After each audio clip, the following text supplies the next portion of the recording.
Hello besties, welcome back to my channel.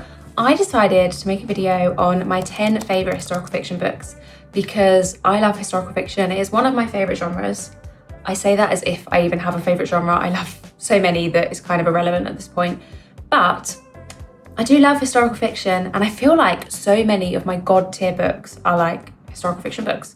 So yeah, I thought I'd make a video recommending them. It was so hard to pick just 10 because yeah, I looked at like all the historical fiction books I've read. I went through my Goodreads and I was like, there are so many good ones.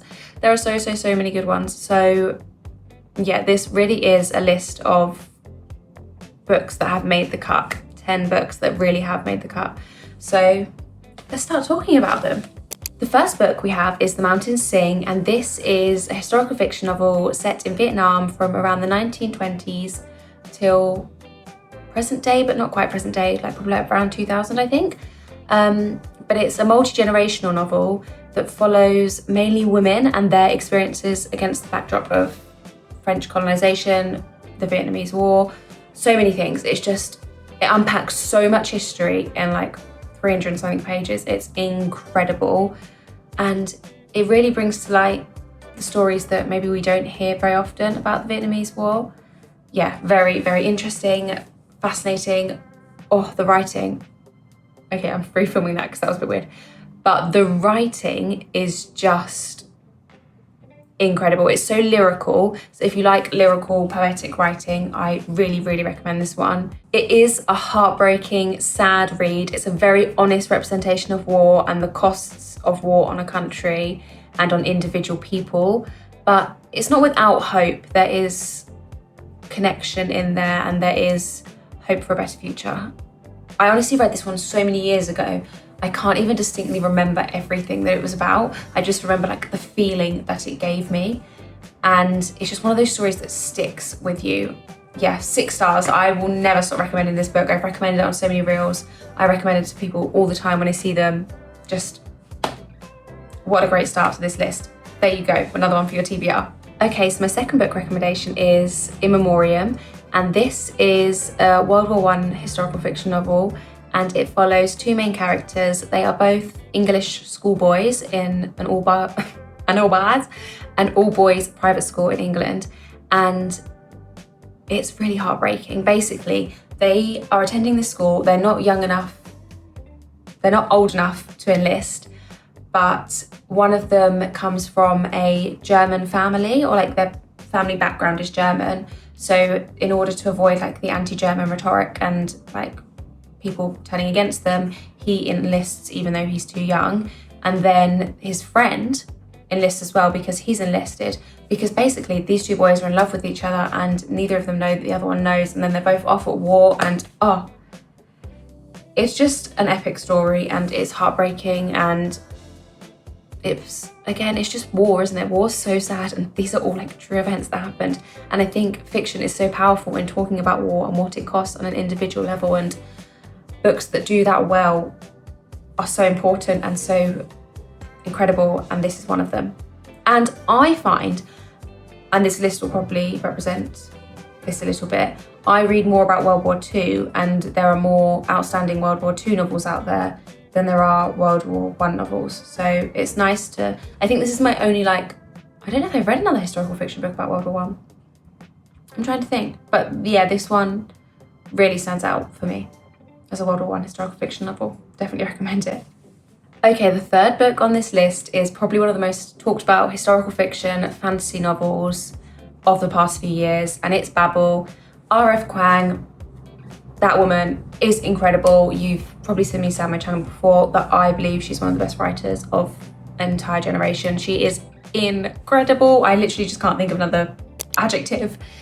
But yes, I love her. I love R.F. Kuang, and this book is just so well researched, so brilliant. If you haven't read it, now is the time. You've probably seen people talk about it, you've probably seen it in the bookstore. You might have been thinking about reading it. This is your sign, pick it up. It's a dark academia novel set in 1800s Britain, and it's about a little boy who is an orphan in Canton, China. I hope I pronounced that right. But he is then brought over to the UK by scholars, and he is raised to be an English scholar in Babel, an institution at Oxford University.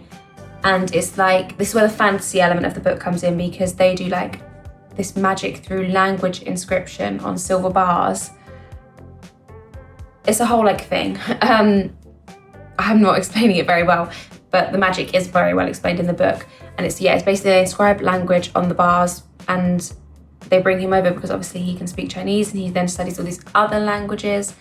And it's just, he becomes like a weapon of imperialism, and he has to decide whether to like sort of work within that and sort of turn against his own people and his own country and work for the sort of very thing that's enslaved him, or does he stand up against the British Empire? Yeah, it's a heavy book, and it unpacks a lot of topics, and it unpacks colonialism really well. I recommend it. I love it. It's so clever. It's so well researched. The language understanding that R.F. Kuang has in order to like set up this magic system is just brilliant. I will never stop recommending this book. All these books, I'm just like, I recommend them. These are just like all my Roman Empire books. The fourth book on this list is Pachinko, and this is, again, a multi-generational novel that starts in Korea. So at the start of this novel, we have this main character who is a young girl in Korea who falls in love, and she ends up getting pregnant, and then she finds out that her lover is already married and now wants nothing to do with her. So she ends up marrying this other man to avoid the shame. The book then follows the several decades that follow this, and it looks at how the different generations of family are impacted. And it also looks at like Korean emigration to Japan and the racism that they experienced there. I didn't know anything about that history, so that really opened my eyes up to that. And it doesn't matter if you don't know much about Korean or Japanese history. It's really just like, it's so well explained that if you're new to reading about that part of the world, it's very understandable.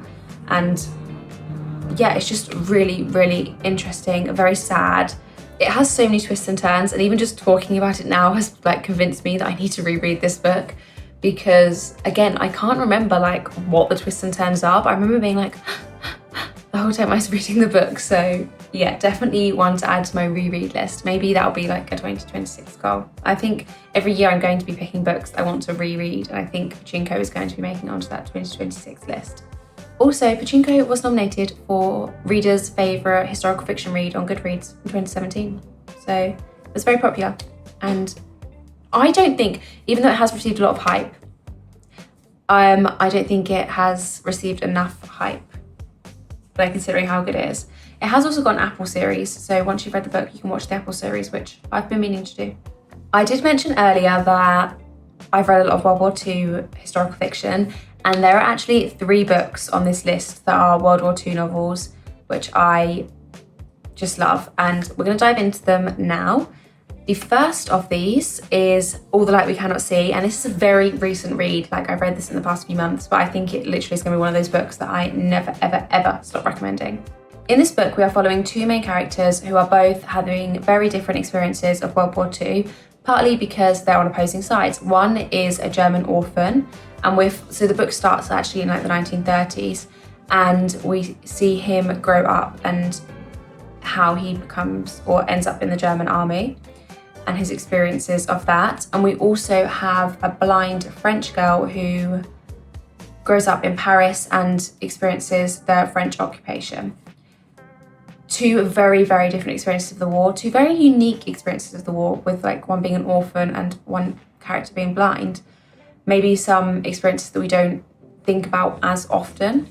I think what this book does really well is it really highlights the decisions that people have to make in war, and how they're decisions that they wouldn't like have to make in normal life. It's like choices.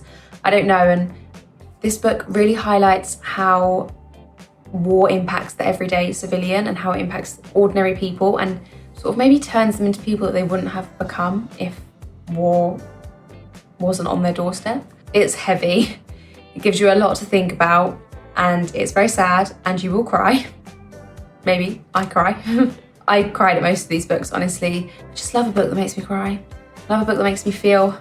Anyway, what I will also say about this book is it's really clever in the way it's set over 2 timelines. So we've got like an event happening at the end of the war and that is happening throughout the whole book. It's like over a week. And then we have like the 10-year build up to the war, and it's like a dual timeline narrative. So we find out what's happening at the end whilst also finding what's happening throughout.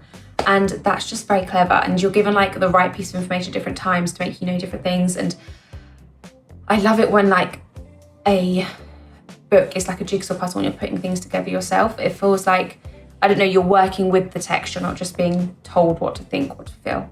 Very interesting, very clever concept. Definitely recommend it, of course, that's why it's on the list. Next up, we have another very, very talked about book, and it is The Nightingale by Christian Hannah, one of my favourite authors. Again, this is a book that will make you sob. You see it on Instagram all the time. It's like, books that make you cry. If you want that, this is the book for you. Similarly to the last book, All the Light We Cannot See, we are following two characters, but this time they are sisters and they are both French, and they are experiencing the Nazi occupation of France. And they live in different parts. One lives in the south and one lives in Paris. And it's basically their different responses to the French occupation and how they both are resilient in their own way, and how they just sort of both are doing what it takes to survive and what feels right for them. We have one sister who lives in the south of France, or not quite south because they weren't occupied, but like more in the countryside, sorry. And she has a German soldier actually living within her house because that's where he decides he's going to live. And her experience of that and her fighting for survival during that and how she has to do that. And then we have the other sister who becomes quite involved in the French resistance. It's just very interesting how two people from the same family respond very differently to the events. But they both feel they're doing what's right. And who are we to say what's right in a situation like that? It's a fascinating story, it's compelling, and the characters are so well built out. It's one of those books that it's hard to believe that these people aren't real people and it is historical fiction.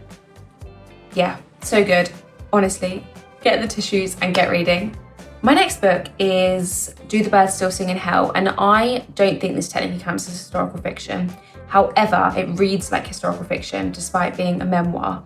So I've decided to include it on this list, especially if you're like looking to transition from non-fiction to historical fiction. I think this would be a really good starting point. I loved this book, and it was one of those books that I ended up picking up when it was on sale. Not on sale, where was I? I was at like that book place in the UK where you go and the books are really cheap. In Hemel Hempstead. It's all over TikTok. It's gonna come to me in a moment. It's not coming to me. It was years ago. Anyway, I ended up picking it up there and I was like, oh, that sounds interesting, I'll buy it. And I was just blown away by it. It was so good. It is a memoir by an English prisoner of war during World War II. And it is just so inspiring, so empowering, so resilient, just this book. And it's so beautifully written as well. Like, I really enjoyed the writing style, and it really made me think about World War II in a way I hadn't before. Especially, I don't think I'd read much about prisoners of war prior to reading this book, and yeah, it was eye-opening to say the least. The main character actually breaks out of the prisoner camp, I think like hundreds of times, but then always comes back. And yeah, really interesting. If you're interested in World War II, definitely read this book. My next recommendation is not a historical fiction novel. It is Lessons in Chemistry. Again, a really popular book, but for good reason, guys. It's literally so good. And we follow Elizabeth Zott, who is a scientist, a female scientist in 1960s America. Not an easy thing to be. She's also a mother and a host of what becomes the nation's best cooking show, where she sort of starts to express her very controversial views, or what were controversial views at the time, particularly about women and their status in society. And we just sort of follow how that goes down. It's shocking. I think that is the best way to describe this book, because it really puts into perspective, 1960s was not that long ago, and how she was being treated. It's just you can't believe that the female experience was so different that short a time ago. That was the worst English ever. But yeah, just shocking. very, very, very well written. It's a very interesting story. I think this book is a really good starting point for someone who's looking to read more historical fiction or wants to read their first historical fiction as well. So yeah, I definitely recommend this one if you're early in your historical fiction or reading journey, because it just feels so accessible. And yeah, I think it's, I don't know. Next up, we have what is currently my favourite book of 2025 so far. There's still a few months to go, so maybe it'll be topped, but it is Atmosphere. It was like my most anticipated release and it lived up to the hype and I am so happy. It's a historical fiction novel about the space shuttle program where women first went into space. It is so much about that and there's so much historical context, which is brilliant, but it's also a reflection on what it means to be human, what you value, and it's also a love story. And the love story is so epic and so well done. Oh, it's just beautiful. The writing in this is just beautiful. It made me feel safe. Like it made me just feel like I'm part of something bigger, and that it actually made me like myself a little bit more. And I think the fact that a book can do that is just incredible. Taylor Jenkins Reid writing is amazing. It's very well researched and it gives you so much context and detail that it feels so believable, but also it doesn't feel overwhelming and like too sciencey or too historical. I will say that I could put every Taylor Jenkins Reid historical fiction book on this list because I love them all. But I decided to go with this one because it is her most recent and it is just so good. It's just like, I feel like it's freshest in my head. And because of that, I'm just like telling everyone to read it at the moment. Our main character is Joan Goodwin, and she is on the NASA space program of the first woman to go into space in the 1980s. And she's very different to Taylor Jenkins Reid's other characters. I feel like her other characters in her Hollywood series, which is her other sort of historical fiction novels, they have this moral complexity to them. And we don't have that as much with Joan. She's quite a good character, I feel. But we do get that with all the characters around her, which I really enjoy. This book really just is a work of art. It's just so well balanced with everything you want to experience in a book. It's got the romance, it's got the history, it's got, what am I doing with my hands? It's got just pure reflection on life. This book has everything I look for in a book, which is why it was a 6-star read for me.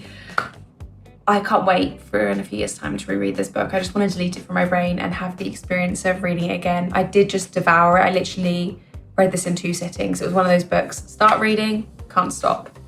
Next up, our final recommendation is The Kite Runner. And this again is one of those books you'll see everywhere. I left this book sitting on my TBR for way too long. I think I bought my first copy of this book back when I was in university and then never got around to reading it and ended up picking up another version of it when I was traveling.